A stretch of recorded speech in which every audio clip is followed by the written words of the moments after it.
All right. Good afternoon, everybody. Welcome to Tales of Two. My name is Miss Rachel. I have Miss Erin here today. And there you go. So as we wait for people to get in, just a quick reminder. The governor has expanded the amount of people you can have outside, which is fantastic news for us. Guess what? Our trails are still open. Our wildlife housing area are still open. Our nature center is still closed. But if you want to, you and friends and family members and people that you are already close to can come together as a group to Cedar Run. What's that? Yes, definitely social distance amongst other people outside of your group, social distance amongst your group if you don't interact with them all the time.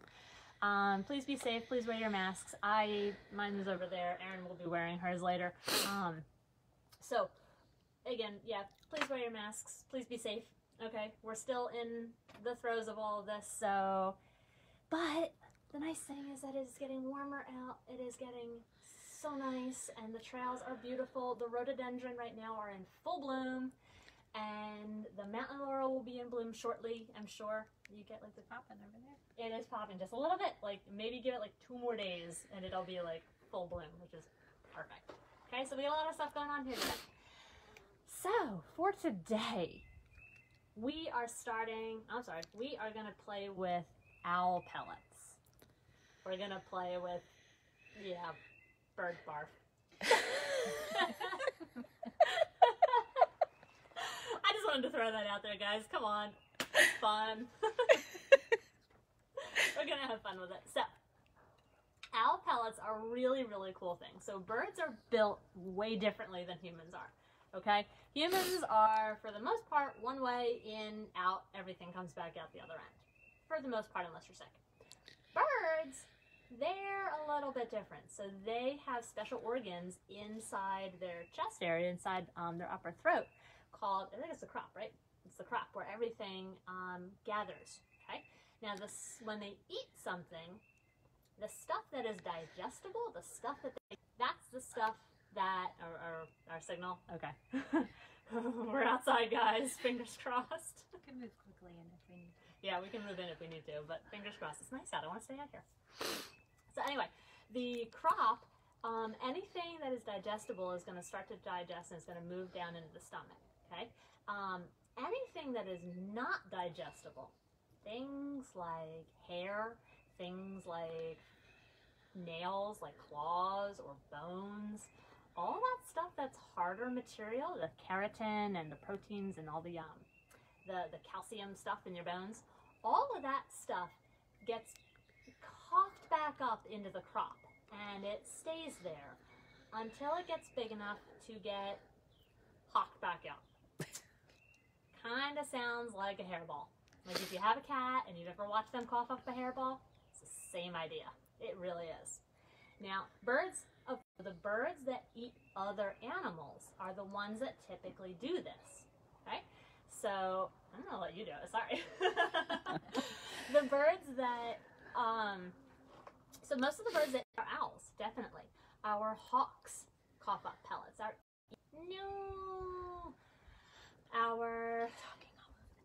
Okay, Erin's gonna move the table. We're gonna try and go inside as maybe, hopefully. I don't wanna lose it. Maybe we have lost it. It's going on and off. Going on and off? Okay. Yeah. Are people commenting or?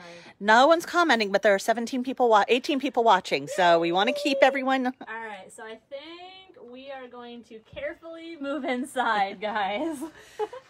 We tried to do outside. The outside is so much nicer.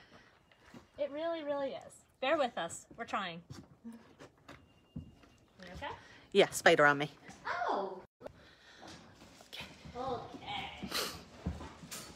Beautiful. Adaptability. Okay, so now we're inside. Now we have the stronger Wi-Fi, hopefully. Okay, fingers crossed. So, anyway, the things that are going to cough up pellets are going to be those birds of prey. So, the big animals that eat other animals. So, ones, like I said, like our hawks, our eagles, our owls, definitely. But other things also are going to cough up pellets, like vultures, or seagulls, like gulls, or great blue herons even. There's actually a bunch of different birds that are going to cough up pellets, and they're just things that they're eating everything. They're swallowing it all down and then getting rid of what they can't digest. Okay, and that's important for them because it means that there's less time dealing with all that indigestible stuff. You know, it doesn't have to pass through their body. They can just get rid of it as they need to. Okay, now scientists can use those pellets. Believe it or not, it's gross, but it's awesome. Okay, because what scientists can actually do is take those pellets, and they can find out two different things from them. One, they can find out what kinds of things that bird has been eating. Okay, so they might break it apart and find out what sorts of things that bird, you know, was eating, what's around there. Okay, the other thing they can find out is exactly what kind of bird it's from, because different birds have different kinds of pellets. Okay, they might be different sizes, they might be different shapes. Okay, if you find a pellet like this big and like that big around, it's probably from a great horned owl, and you are really, really lucky. Okay, so what we have here is we actually have a couple pellets that Miss Erin is going to dissect. Okay, so she is actually going to start breaking these apart to see what's inside of them. So what we're going to do is pretend to be scientists for a little bit. We are scientists. We are scientists. Okay. All right, guys. So if you're able to see, Miss Rachel was just talking about pellets that are from other birds. This one is actually a hawk pellet. So the hawks are able to digest the bones of the animals, but they don't digest the fur and sometimes the feathers.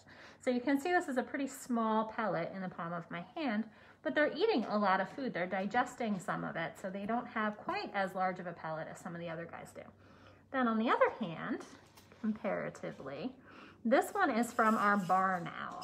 So the barn owl is much bigger. It's got a lot more stuff in it that the owl is not able to digest. All right, you may be able to see there's some feather in there. That's probably from the owl that it got stuck on, right? But there's also some little bones that might be sticking out. So we're gonna look through these and see if we can find anything cool. So when scientists look through, they're able to kind of see the different bones that are inside, and they're able to figure out what that bird ate. So if they find a little skull of a mouse, they know it ate a mouse, right? If they find a little skull of a different bird, they're gonna know it ate that bird.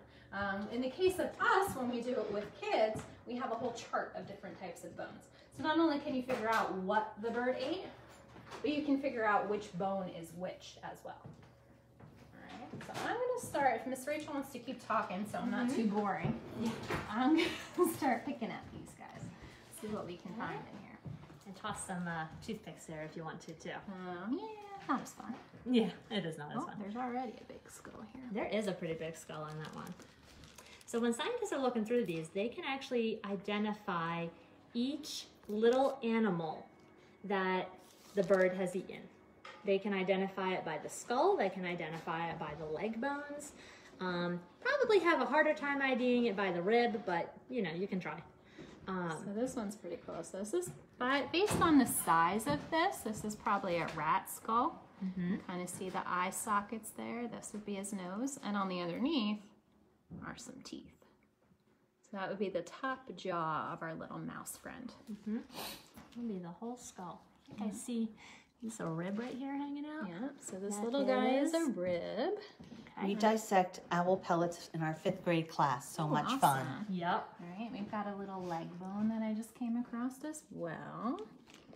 Now the other thing too is that so that you can see how small it is. there you go. Next to Toothpick for scale. Sorry, Yes. we don't have a banana.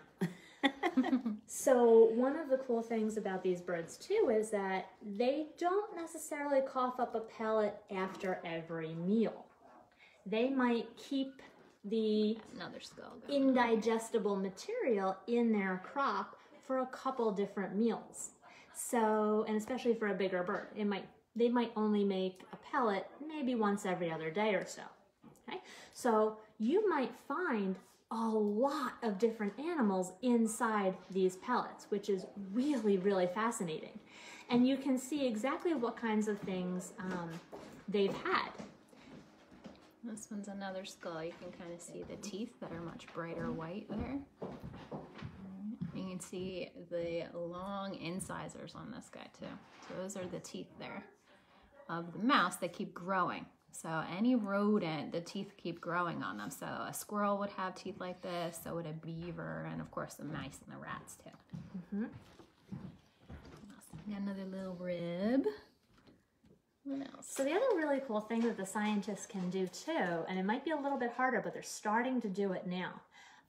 They can actually take DNA from the pellets. Now what they can do is they can take DNA from the animals that they ate, but they can also try and get DNA from the bird, which is mind-blowingly fascinating.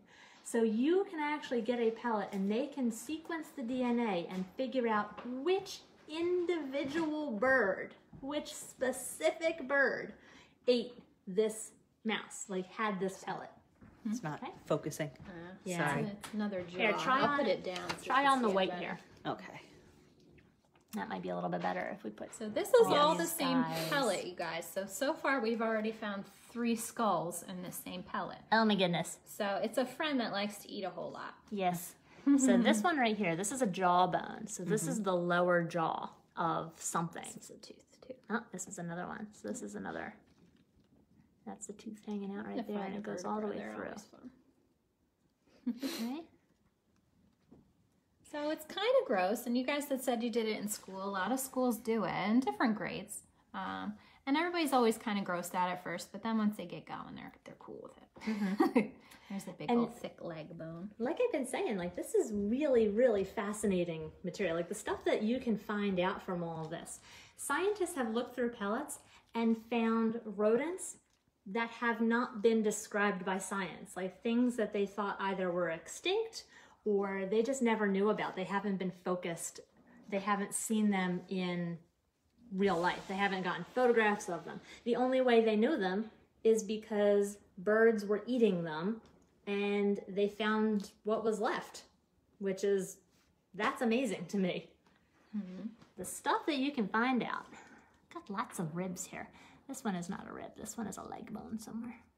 So when we do pellets, because our birds are captive, because they're living with humans, we kind of have an idea of what's going to be inside of them. We know what we feed them. But we don't always know exactly what we're going to find because just like you guys, they don't always eat all their food. So they may only eat the head of the rat that we give them. They may just eat a little bit of it. If it's a small enough mouse, they may be able to digest the bones. The bones might be small enough that they can digest them. So it's always kind of a surprise. That's a big old thick leg bone that I just found. All right, does anyone have any questions? I'm just going to keep picking. But While you're Show the picking, big you guy. can show the big one. So this one, I'm going to try and hold it up so we don't get too much of a reflection. Is Yeah, that we better? got a reflection. But Is- maybe Is it put better to down. go flat? Yeah. There we go. Okay. So this is actually a great horned owl pellet. So this is a single pellet from a great horned owl. Remember, those are the ones that are like this big and like that fat around, right? They're big. So this one has a bunch of skull pieces. These little things down here are actually lower teeth, maybe upper teeth. These are all vertebrae, so backbones, okay? We have a bunch of lower jaws here, possibly from 3 separate animals, okay? There's a whole line of ribs going all the way down, okay? These tiny, tiny, tiny little things are going to be the finger and leg bones, so the finger and feet bones. So all of the bones in your hand, they would have the same kind of version of it in their tiny little bodies. These couple ones are hip bones up here, plus various legs and more hip bones, more leg bones going down, and then some tinier, smaller leg bones. And then there's a collection of miscellaneous bones. They're too small to identify. They're too broken up. I see a couple, let me see the toothpick, please. I see a few. So one's like this guy right here. That's actually a shoulder blade of something. And you would actually be able to feel a shoulder blade if you like touch your back and move your arm around. So you can actually feel that. You have one too. So all of these bones we're all inside one pellet. Now, it looks like it's probably 3 separate organisms, so 3 separate rats, or probably rats. They're big. They've got long teeth. Something like that. Ooh, I found a scapula. Ooh, you didn't just break it, did you? No, it's a different piece. So Shoulder bone. that is that shoulder blade that I was just telling you about. Miss Erin found one. And like I said, you guys all have one too. Much bigger. Much, much bigger. Yes. All right, I think I found most of the good stuff out of here, which I know sounds funny to say, right? Oh, here's another bony thing. Another bony thing. Bony things are fun. And this one I think is broken up. I can't tell what it is. All right. I'm going to call it good because my hands are young. So usually when we do this, people like to use the tweezers, or they like to use the toothpicks, or wear gloves, but it's sometimes easier just to get in there and then wash your hands when you're all done. Oh, of course. Of course. That's what I like to do. So there are all sorts of different things that you can learn from owl pellets. Like we said, you can learn about the individual animal, you can learn about the animals that they were eating. You can figure out what kinds of animals are in that habitat based on what the owl or the bird was eating, okay? And then there's also, like, if you didn't know, just as a fun thing, you can learn about basic anatomy, which is really cool. So in addition to our pieces here, we also have some just general skeletons. So this will, a diagram like this will be able to show you exactly what pieces you have. So we have the skull, we have the lower jaw. This is that scapula right there, that shoulder blade. Okay, we have the ribs, the vertebrae going all the way down, the leg bones, the hips, all of that. So we found a lot of those in our pellets today. Okay, so if you're looking for something to do as a learning experience, this is a great activity. Now, we do this. You can buy owl pellets online. This is a program that we do with kids, and we let you get in on it. Okay, so as soon as things open back up again, you guys can definitely sign up for it. We do it for homeschool sometimes. We will do it for field trips, for scout programs, all sorts of things. Okay, so this is a really, really fun activity, and like we said, you can buy these online. So those ones, you might get a little bit more of a wild card since you don't know exactly what they've been eating, not like our birds. So you guys can definitely try it out for yourselves, or book us for our program when we're allowed to book programs again. Okay. You have questions? I got so interesting and very cool. Thanks for sharing this. Yay! Love the comments. Well, thank you everybody for joining us today. We really, really appreciate your continued support. We appreciate you joining us today and every day for the live streams. Like I said, we like the interaction. So thank you very, very much for joining us, and we hope to see you guys soon. Bye.